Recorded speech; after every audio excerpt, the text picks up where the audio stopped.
नमस्कार, मैं सुनील अमृत। आज की मध्यकालीन भारत की इस क्लास में आप सभी का स्वागत करता हूं। जैसे कि आप सब जानते हैं, हम पढ़ रहे हैं मध्यकालीन भारत, और मध्यकालीन भारत के अंतर्गत आपकी 4 वीडियोस हो चुकी हैं। और 4 वीडियोस के अंतर्गत हमने इस्लाम धर्म का उदय, महमूद गजनवी और मोहम्मद गोरी के बाद दिल्ली सल्तनत के 4 शासकों के बारे में इससे पहले पढ़ चुके हैं। कुतुबुद्दीन ऐबक के बाद हमने इसमें पढ़ा था आराम शाह, और आराम शाह के बाद हम इसमें पढ़ चुके हैं। आराम शाह के बाद इसमें हमने पढ़ा है इल्तुतमिश। ठीक है, अब इसके बाद हम पढ़ते हैं इल्तुतमिश के बाद रजिया सुल्तान। लेकिन रजिया सुल्तान से पहले रुकनुद्दीन शाह दिल्ली के शासक बने थे। ठीक है, रुकनुद्दीन शाह के बारे में हमने पिछले वीडियो में पढ़ लिया था कि रजिया सुल्तान ने शुक्रवार की नमाज के समय, ठीक है, जनता से लाल वस्त्र पहनकर अपील की कि मुझे दिल्ली का शासक बनाया जाए, जिस कारण दिल्ली की जनता ने उनकी अपील को स्वीकार किया और रजिया सुल्तान दिल्ली की शासक बनी। ठीक है, तो रजिया सुल्तान 1236 ईस्वी से 1240 ईस्वी तक दिल्ली की शासक रही और दिल्ली के क्षेत्र पर इसने 4 वर्षों तक शासन किया। ठीक है, तो रजिया सुल्तान 1236 ईस्वी में दिल्ली की शासक बनी और 1240 ईस्वी तक दिल्ली की सुल्तान रही। ठीक है, तो रजिया सुल्तान दिल्ली सल्तनत की प्रथम और अंतिम महिला शासक थी। रजिया सुल्तान दिल्ली सल्तनत की प्रथम और अंतिम महिला मुस्लिम शासक थी। ठीक है, रजिया सुल्तान अपने दरबार में टोपी और कुल्हा पहनकर पुरुषों की तरह दरबार में उपस्थित होती थी। ठीक है, तो रजिया सुल्तान ने शासक बनने के बाद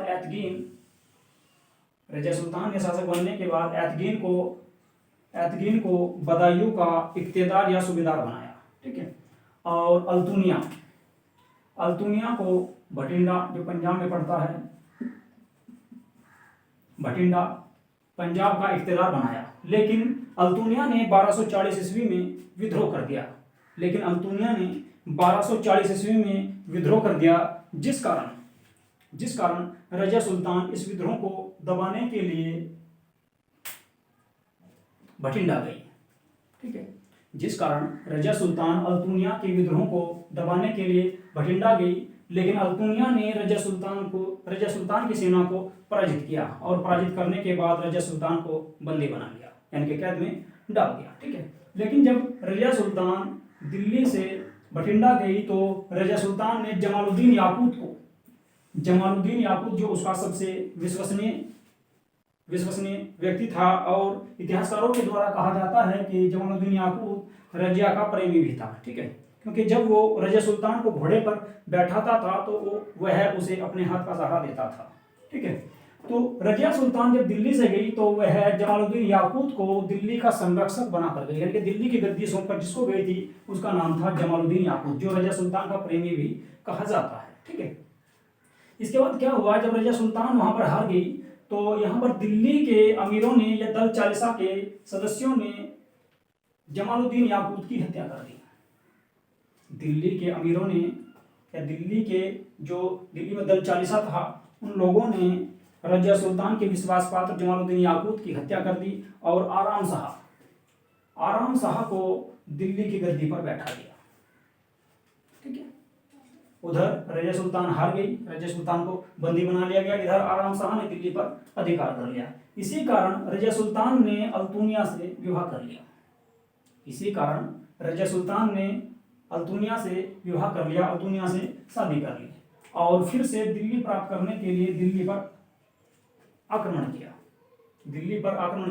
लेकिन बहराम शाह ने रजिया और अल्तुनिया की सेना को पराजित कर दिया, दिल्ली के नजदीक पराजित कर दिया। और जब वह पराजित होकर वापस लौट रहे थे पंजाब की ओर या भटिंडा की ओर, तो हरियाणा के कैथल नामक स्थान पर एक पेड़ के नीचे हरियाणा के कैथल नामक स्थान पर एक पेड़ के नीचे रजिया सुल्तान और अल्तुनिया विश्राम कर रहे थे या आराम कर रहे थे, ठीक है। लेकिन वहीं पर कुछ अज्ञात डाकुओं ने उन दोनों की हत्या कर दी। कब? 1240 ईस्वी में, ठीक है। इसी कारण जो है रजिया सुल्तान का मकबरा भी हरियाणा के कैथल में ही स्थित है, वहीं पर उनको दफनाया गया और वहीं पर उनका मकबरा स्थित है, ठीक है। रजिया सुल्तान ने 2 पद बनाए थे जो प्रमुख पद हैं। एक था अमीर ए आखूर। अमीर ए आखूर का मतलब होता है अष्टबल का प्रमुख, अष्टबल का प्रमुख, और इस पद पर इन्होंने जमालुद्दीन याकूत को नियुक्त किया था, ठीक है। दूसरा पद बनाया इन्होंने अमीर ए शिकार, यानी कि जब शिकार करने के लिए जाते थे तो उसका एक प्रमुख होता था, ठीक है, उसी को कहते थे अमीर ए शिकार, और इस पद पर इन्होंने नियुक्त किया था बलबन को, ठीक है। इसके बाद मुइजुद्दीन बहराम शाह, जो रजिया सुल्तान का ही भाई था, मुइजुद्दीन बहराम शाह दिल्ली का शासक बना, ठीक है। ये 1240 ईस्वी से 1242 ईस्वी तक दिल्ली की गद्दी पर बैठा, और इसी के समय 1241 ईस्वी में तायर खां के नेतृत्व में, या तातर खां भी आ जाता है कहीं कहीं पर, तायर खां या तातर खां के नेतृत्व में मंगोलों का आक्रमण हुआ। तायर या तातर, तातर खां, तायर खां या तातर खां के नेतृत्व में मंगोलों का आक्रमण हुआ, जो भारत पर मंगोलों का दूसरा आक्रमण था, ठीक है। और इसके बाद बात करते हैं, रजिया सुल्तान ने एक पद बनाया नायाब ए मुमलिकात। नायाब ए मुमलिकात का पद बनाया। ये राजा का या सुल्तान के उत्तराधिकारी का पद था, यानी कि जब राजा कहीं बाहर जाता था या सुल्तान बाहर जाता था तो इस पद पर जो व्यक्ति था वो राज्य के प्रशासन को देखता था, ठीक है। तो इस पद पर बहराम शाह ने नियुक्त किया एतगीन को, एतगीन को नायाब ए मुमलिकात के पद पर नियुक्त किया। नायाब ए मुमलिकात का अर्थ होता है राजा का उत्तराधिकारी या राजा का प्रतिनिधि या सुल्तान का प्रतिनिधि, ठीक है। इसके बाद 1242 ईस्वी में तुर्की सरदारों ने बहराम शाह की भी हत्या कर दी, और बहराम शाह के बाद शासक बना अलाउद्दीन मसूद शाह। जब बहराम शाह की हत्या कर दी गई उसके बाद शासक बना अलाउद्दीन मसूद शाह 1242 ईस्वी से 1246 ईस्वी तक, यानी कि 4 वर्षों तक इसने शासन किया। इसने बलबन को, यानी कि बलबन जो यहाँ पर अमीर शिकार के पद पर था, उसी बलबन को अमीर ए हाजिब के पद पर नियुक्त किया, और ये इसकी सबसे बड़ी भूल बताई जाती है, क्योंकि बलबन ने ही 10 जून 1246 ईस्वी को इसे गद्दी से उतारकर नासिरुद्दीन महमूद को शासक बना दिया, ठीक है। 10 जून 1246 ईस्वी को बलबन ने अलाउद्दीन मसूद शाह को गद्दी से उतारकर नासिरुद्दीन महमूद को दिल्ली सल्तनत का शासक बनाया। बात करते हैं नासिरुद्दीन महमूद की। नासिरुद्दीन महमूद 1240 से 1265 ईस्वी तक दिल्ली का शासक रहा, और यह एक बहुत ही गरीब व्यक्ति था जो टोपी सीलकर व कुरान की प्रतियां लिखकर अपना जीवन यापन करता था, अपना जीवन यापन करता था, ठीक है। इन्होंने इसके बाद नासिरुद्दीन महमूद ने बलबन को वजीर के पद पर नियुक्त किया। नासिरुद्दीन महमूद ने बलबन को वजीर के पद पर नियुक्त किया तथा उसे उलूग खां की उपाधि दी।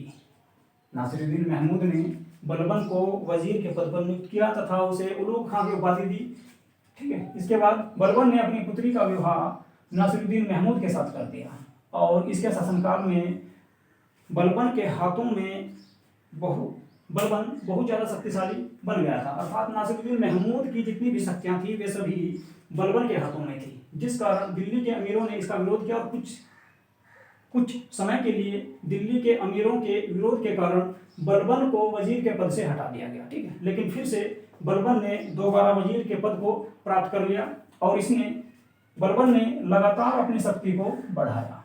नासिरुद्दीन महमूद के समय बलबन ने लगातार अपनी शक्ति को बढ़ाया तथा नासिरुद्दीन महमूद के जितने भी उत्तराधिकारी थे उन सभी की इसने हत्या करवा दी, ठीक है। और इसके बाद क्या हुआ कि 1265 ईस्वी में नासिरुद्दीन महमूद की मृत्यु हो गई, और नासिरुद्दीन महमूद की मृत्यु के बाद बलबन दिल्ली का शासक बना। तो बलबन का शासनकाल है आपका 1265 ईस्वी से 1287 ईस्वी, ठीक है। 1265 ईस्वी में बलबन दिल्ली सल्तनत का शासक बना, दिल्ली का सुल्तान बना, और इनकी उपाधियों के बारे में बात करते हैं। तो उलूग खां की उपाधि इन्हें नासिरुद्दीन महमूद ने दी थी, ठीक है। इसके बाद दूसरी उपाधि इन्होंने जिल्ले ए इलाही का मतलब होता है ईश्वर का प्रतिनिधि, ठीक है। जिल्ले ए इलाही की उपाधि धारण की, जो इन्होंने स्वयं धारण की थी, ठीक है। ये उपाधि इन्हें किसी ने नहीं दी थी या किसी खलीफा ने नहीं दी थी। इसके बाद इन्होंने लोह एवं रक्त की नीति को अपनाया, ठीक है। इसके बाद एक प्रथा चलाई इन्होंने सिजदा और पायबोस की प्रथा इन्होंने शुरू की। सिजदा का मतलब होता है घुटने के बल बैठकर सर झुकाना, तथा पायपोस का मतलब होता है सुल्तान के चरण चूमना। ठीक है, ये दोनों प्रथाएं बलबन ने ही शुरू की थी। बलबन ने एक नया त्यौहार शुरू किया जिसका नाम था नवरोज त्यौहार। ठीक है, ये फारसी नववर्ष का त्यौहार था जो 21 मार्च को मनाया जाता है, इन्होंने ही प्रारंभ किया था। इसके बाद 1287 ईस्वी में मंगोलों का थर्ड आक्रमण बलबन के समय हुआ और इस आक्रमण में बलबन का बेटा शहजादा मोहम्मद मारा गया। 1287 ईस्वी में मंगोलों का तीसरा आक्रमण हुआ तथा इस आक्रमण में बलबन का बेटा शहजादा मोहम्मद मारा गया। ठीक है, जिसका बलबन को बहुत दुख हुआ तथा 1287 ईस्वी में ही पुत्र वियोग में बलबन भी मर गया। ठीक है, और इन दोनों का मकबरा दिल्ली में मेहरौली के पुरातात्विक विभाग के पार्क में, ठीक है, किसका, शहजादा मोहम्मद और बलबन दोनों का मकबरा दिल्ली में मेहरौली के पुरातात्विक विभाग के पार्क में बनवाया गया। ठीक है, इसके बाद कुछ कार्य किए इन्होंने। बलबन ने सेना को नगद वेतन दिया तथा इन्होंने एक पद बनाया था दीवान ए बरीद। दीवान ए बरीद का मतलब होता है गुप्तचर विभाग। ठीक है, जो खुफिया सूचना देते हैं, यह पद भी बलबन ने ही बनाया था। तो बलबन ने दीवान ए बरीद का पद बनाया जो गुप्तचर विभाग का पद था। इसके बाद इनके कुछ उत्तराधिकारी हुए जो काफी अयोग्य थे। ठीक है, उनके बारे में बात करने थे। इनके उत्तराधिकारी थे आपके कौन, केकुबाद। केकुबाद इन्हीं के पुत्र थे जो 1287 ईस्वी में शासक बना और 1290 ईस्वी तक इसने अपना शासनकाल किसी तरह से चलाया। ठीक है, ये बहुत अयोग्य और कमजोर शासक था। इसके बाद 1290 ईस्वी में केमूस जो अल्पायु, इसकी मृत्यु के बाद केकुबाद के, ठीक है, केकुबाद का बेटा केमूस था जो उस वक्त 12 या 10-12 वर्ष की आयु का था। तो 1290 ईस्वी में ये शासक बना और इसका संरक्षक बना जलालुद्दीन फिरोज खिलजी।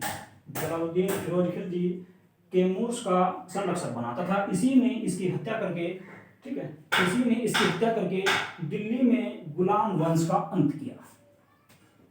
किसने, जलालुद्दीन फिरोज खिलजी ने केमूस की हत्या 1290 ईस्वी में हत्या करके दिल्ली सल्तनत के अंतर्गत गुलाम वंश का अंत किया तथा खिलजी वंश की स्थापना की। ठीक है, तो दिल्ली सल्तनत के अंतर्गत अब हम दूसरा वंश पढ़ने वाले हैं जिसकी स्थापना की थी किसने, जलालुद्दीन फिरोज खिलजी ने। जलालुद्दीन फिरोज खिलजी ने खिलजी वंश की स्थापना की। ठीक है, तो अगला जो वीडियो आएगा आपका खिलजी वंश के संबंध में पढ़ेंगे। ये हमारा आपका गुलाम वंश इसमें कंप्लीट हो चुका है। गुलाम वंश के बारे में हमने जो जितने भी प्रमुख शासक थे उन सबके बारे में मैंने आपको डिटेल से बता दिया है। इसके बाद आपका जो अगला जो वंश आएगा वो आएगा खिलजी वंश। ठीक है, तो खिलजी वंश के बारे में पढ़ना है, अगला वंश पढ़ेंगे हम खिलजी वंश।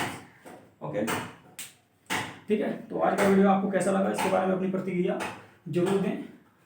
और एक बात मैंने जो आपको पिछली वीडियो में कहा थी, प्रत्येक वीडियो में कहता हूँ कि वीडियो को शेयर जरूर करें तथा चैनल को जरूर सब्सक्राइब करें। ठीक है, चलिए इसके साथ ही आज की ये क्लास को समाप्त करते हैं। नमस्कार।